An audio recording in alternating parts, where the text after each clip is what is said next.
Hey, it's Katie, and welcome back to my booktube channel.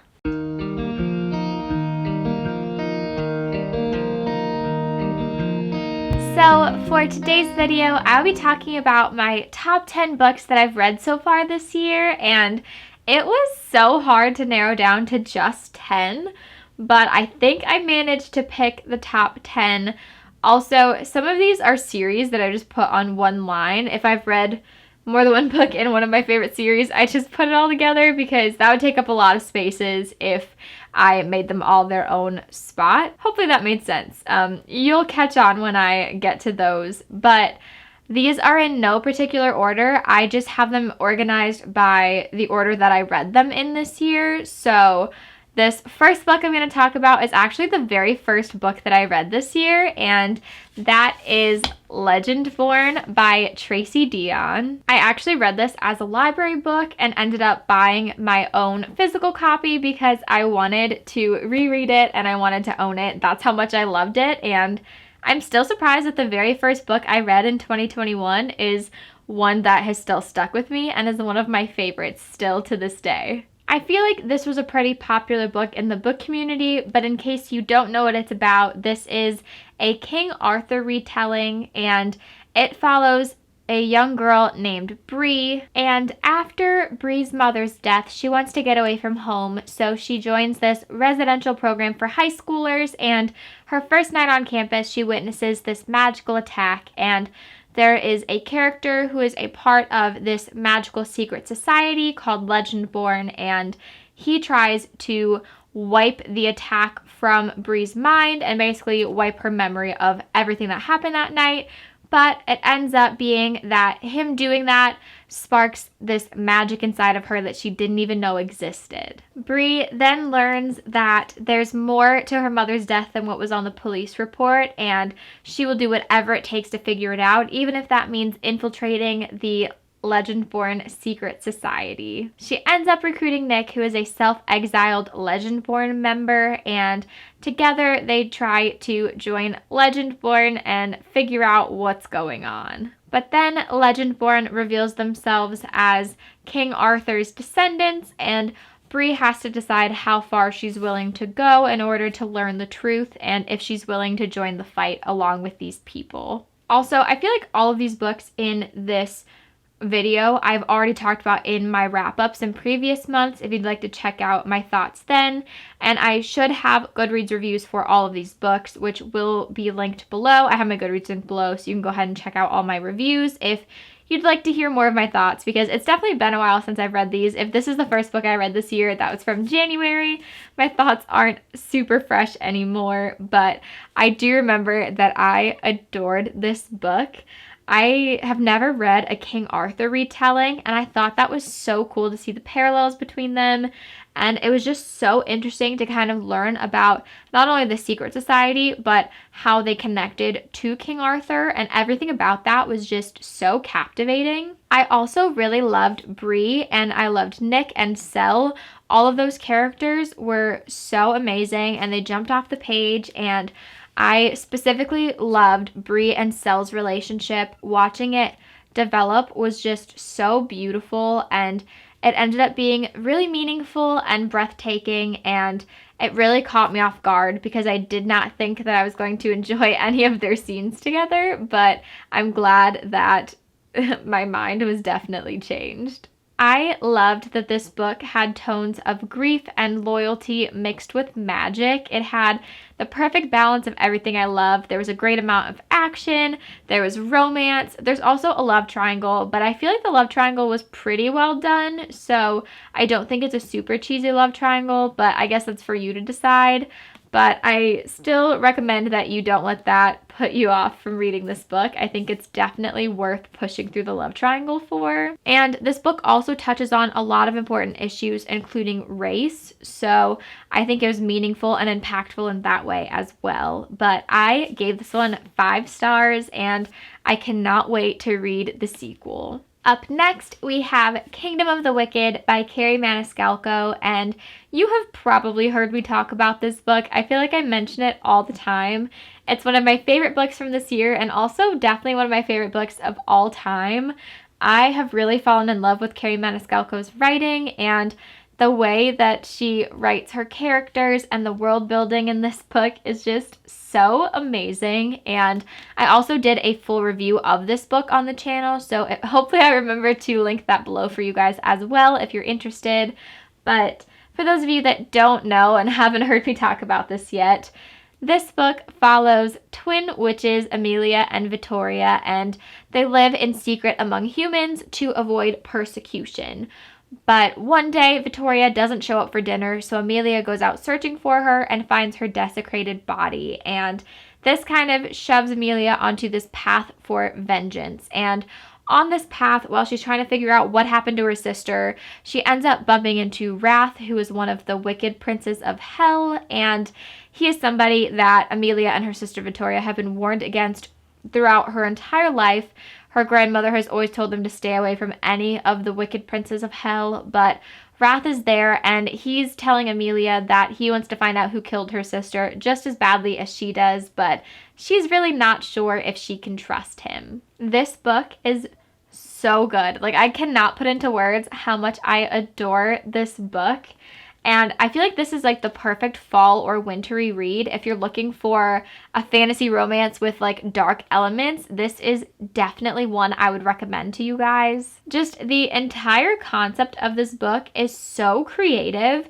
We have 7 wicked princes of hell, and they are all based on the deadly sins. And you only get to meet a couple of them on top of Wrath, who's obviously one of the main characters. But there is a sequel called Kingdom of the Cursed that's coming out in October, and I am really hoping that we get to meet some more of the Wicked Princes of Hell because they are so cool. Like, obviously they're not very trustworthy, but it's so interesting to see how different they are and to see the way that they use their powers. Also, this book is set in 19th century Italy, and it's so fun to see that cultural element as well. And we also get to see a lot of Amelia's family. Well, not a lot, but we get to see the restaurant that they own. So you get some like food elements as well. And I am a sucker for those in books. So it basically combines everything that I ever want in a book. And I can't say enough great things. I can't express how much I love it, so please go ahead and watch my full book review if you'd like to hear some more of my thoughts. Oh, I also definitely gave this 5 stars. Obviously, if you couldn't tell, I would have given it 6 if I could. And I read this all in one sitting. Like, I did not put it down since I started it. So hopefully that tells you guys how great this book is. This next book is one that I don't own, but I will definitely get my hands on at some point, and that is Simmerdown by Sarah Smith. And this book is so cute. It's an adult romance. It involves food trucks. It involves enemies to lovers. It takes place in Hawaii, and that's really all you need to know. It's about this girl who owns a food truck business, and she basically has the coveted spot on the island. It's like the best food truck spot there is, but one day she shows up for work and there is this new food truck in her spot. So she basically storms over there and gives him a piece of her mind, and so they obviously don't get off on the right foot, but they decide that they will compete in the Maui Food Festival, and whichever food truck wins gets to keep the coveted spot. And it's so good. They both have different kinds of cuisine in their food trucks. So you get different cultural elements. You get the fun banter and chemistry that comes with enemies to lovers. You really get to know both of those characters, and they have different things going on in their lives, different connections to their families, and it's really sweet and heartfelt, and they just have such a great relationship. And so I'm really excited for you guys to read it if you haven't already. It's definitely the perfect summary read, so now is the perfect time to go get your hands on it, but I really need to buy it. I'm surprised I don't own it already, but I'm pretty sure I gave this one 5 stars as well. Also, this book is a little steamier than I expected because I don't think I realized it was an adult romance when I picked it up. But there is some spice if that's what you're looking for. But there's also a great balance of that with the raw emotions that our characters are going through. So definitely pick that one up. The next one that is in my top 10 is A Court of Mist and Fury by Sarah J. Maas. And I feel like I've talked about this one before, but if you can't tell by all of these tabs, I loved this book. I definitely loved it way more than A Court of Thorns and Roses. I haven't continued the series, so I can't say if this is my favorite in the series or not, but it's definitely my favorite one that I've read so far, and I read this so fast.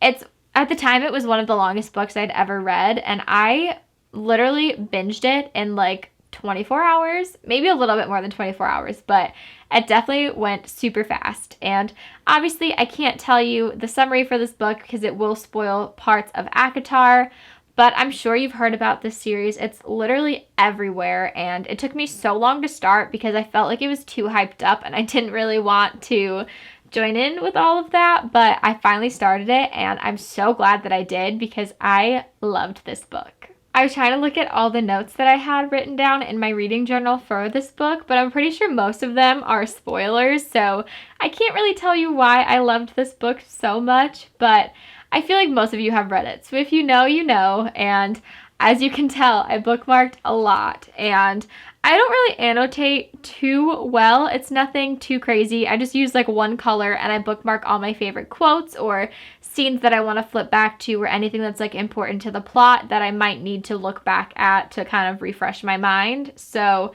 there's definitely a lot of my favorite scenes in here, but yeah, I really enjoyed this one. These next few books on my list I don't own again, and I don't know why, so I definitely need to get my hands on them.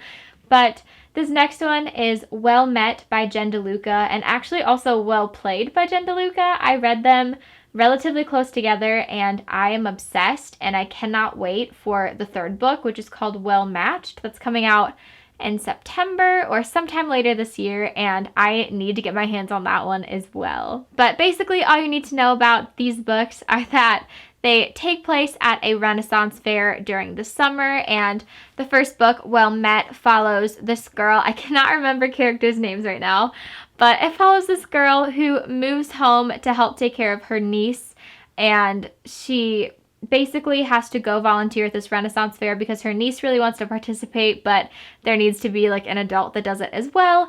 So she goes to volunteer, but she really butts heads with the guy that is a teacher at the school and also runs the Renaissance fair.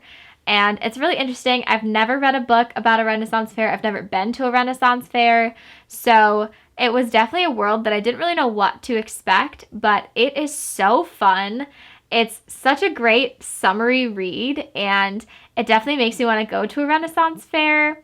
It's so cute. I love that it's enemies to lovers, and there's great banter. Like I said, it's so fun. It's so charming, and Jen DeLuca's writing is so amazing, and the way that she gets these characters to like jump off the page, I literally felt like I was friends with these characters. So when I went back and I read Well Played, which is a companion novel to Well Met, I felt like I was meeting up with old friends again. And that's not usually how I feel when I read books in a series. So I was just so surprised, but I adore all of those characters, and I'm very excited for Well Matched this fall. Up next, we have Meet Cute by Helena Hunting, and I feel like I've told you guys about this book before, but it is one of my favorite romances, and I actually listened to the audiobook. It's one of the first audiobooks that I really connected with, and I loved it so much. It's my first Helena Hunting book, but it definitely will not be my last.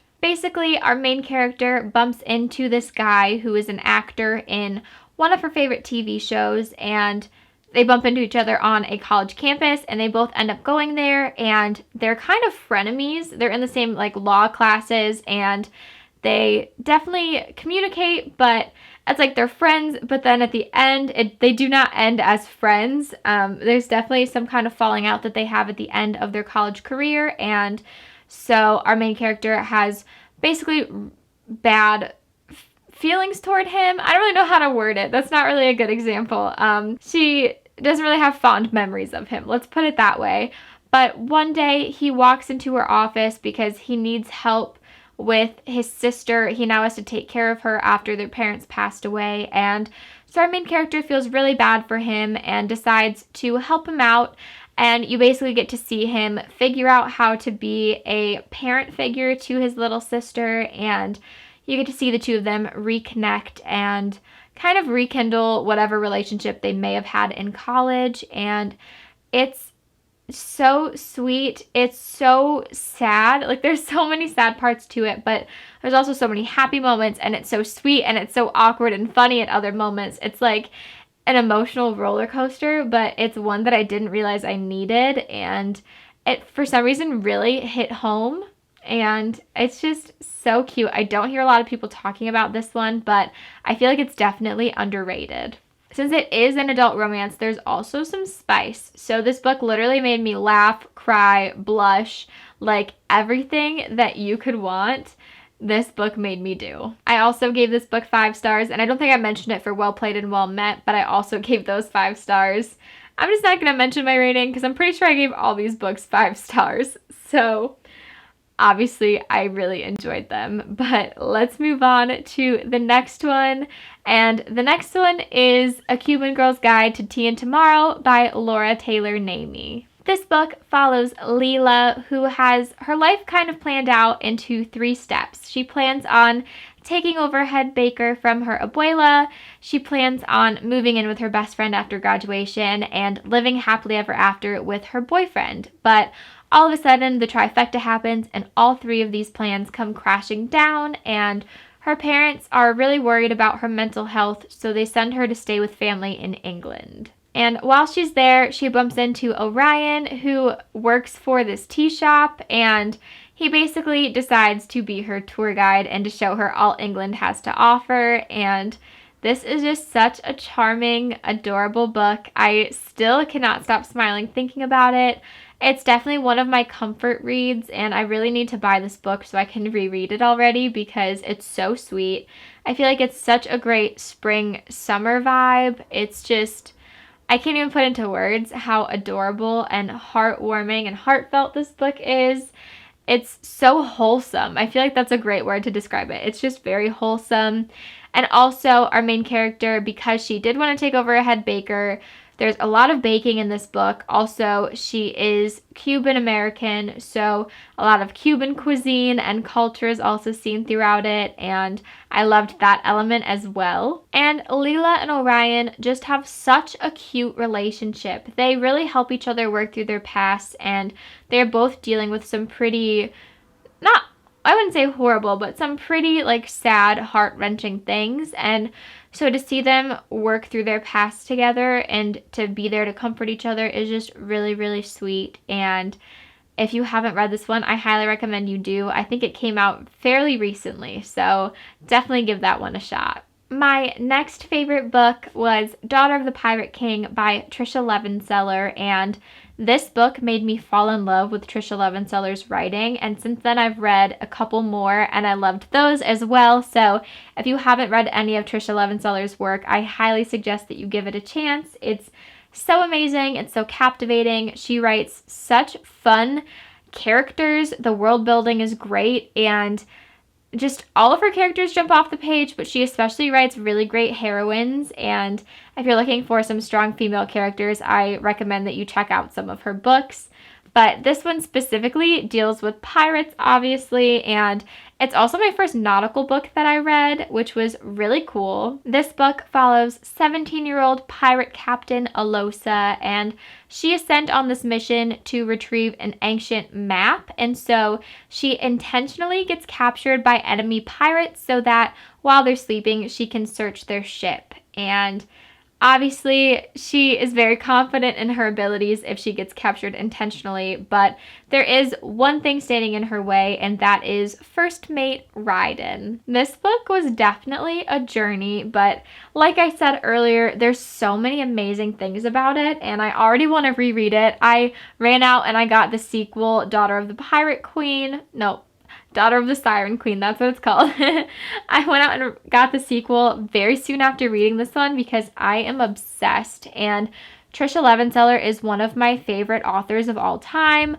I didn't even read this book until April, I think, and I have fallen in love with her writing and all of her books, and I recommend you check them out. If you watched my TikTok Made Me Read It reading vlog, you will definitely see this next one coming, but I fell in love with the Six of Crows duology, which I'm sure is no surprise to you guys because pretty much everybody loves Six of Crows, but I wasn't too sure if I would enjoy it because anytime something is really hyped up, I get really nervous to start it, and also I'm really late to the party with these, but they did not disappoint. I loved them. I actually read library copies, and I recently ordered the physical versions so I could own my own copies, and I'm so glad that I finally have them. I'm not going to tell you guys what they're about because, like I said, I think everybody has read these already, so you've definitely either read it or you've heard somebody talk about it, so I'm not even going to bother telling you guys about it, but it is definitely worth the read, and I feel like if you're somebody that likes fantasies but doesn't like them when they're really romance heavy, this would be perfect for you because it's not romance driven at all. It's actually very subtle in the romance department. So there's still enough romance to keep people like me interested because I love books with romance in them, but it's definitely very subtle and not the main part of the story. It's very plot driven, and these characters are so well developed, and getting to know them over the course of this duology was just so special, and I loved seeing them in this, and I also loved seeing them in the Shadow and Bone Netflix show, so it was just really great, and it was really great timing that I read this before that show came out, but I can't say enough great things, and I'm glad that I can finally talk about Six of Crows with you guys because it was really hard to avoid spoilers. Also, one of my favorite parts of that duology were all of the plot twists, and also the level of intelligence that Kaz had, the way he outsmarted everybody, and he was always playing chess while everybody else was playing checkers. He was like 12 billion steps ahead of everybody else, and it was so fun to watch him explain what happened and how he made things happen the way he wanted, and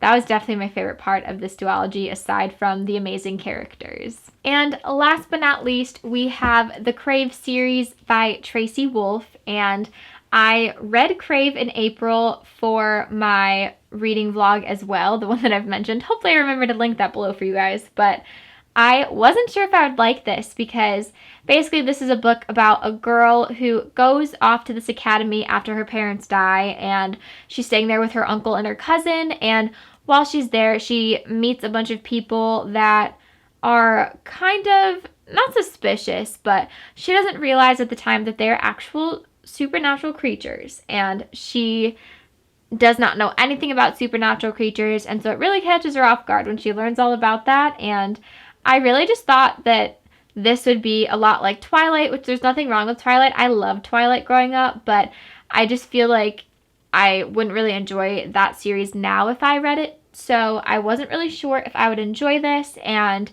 I, for some reason, have like this thing where I don't like reading novels with vampires in them, and I don't know why, because I used to love vampire things, Twilight, Vampire Diaries, all of that, so I don't know why I don't want to read that, but I was definitely hesitant, and I'm so glad I picked this book up. And not only did I pick this one up, but I also then went out and I bought Crush, and I also bought Covet in the same day because I needed to finish the series. And it's not even finished. There's at least 1 or 2 more books coming out, and I already pre-ordered the next one because I cannot wait to get my hands on it. But this book is just so great. I loved all the supernatural creatures. They were so cool.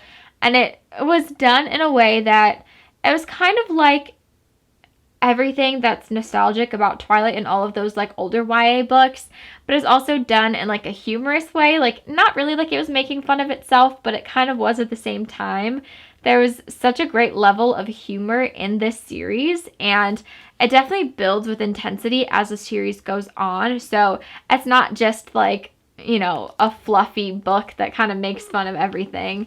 But I loved that each chapter had a title, and the titles were hilarious. I could not stop laughing, and I kept interrupting my fiance so I could tell him what the titles were. Also, this series has one of my favorite book boyfriends of all time, and I'm not going to tell you who it is, but I am obsessed with him, and he is just so sweet and so amazing, and one of my favorite book characters of all time even. Not even just book boyfriends, but one of my favorite book characters. And I also really loved Grace, our main character.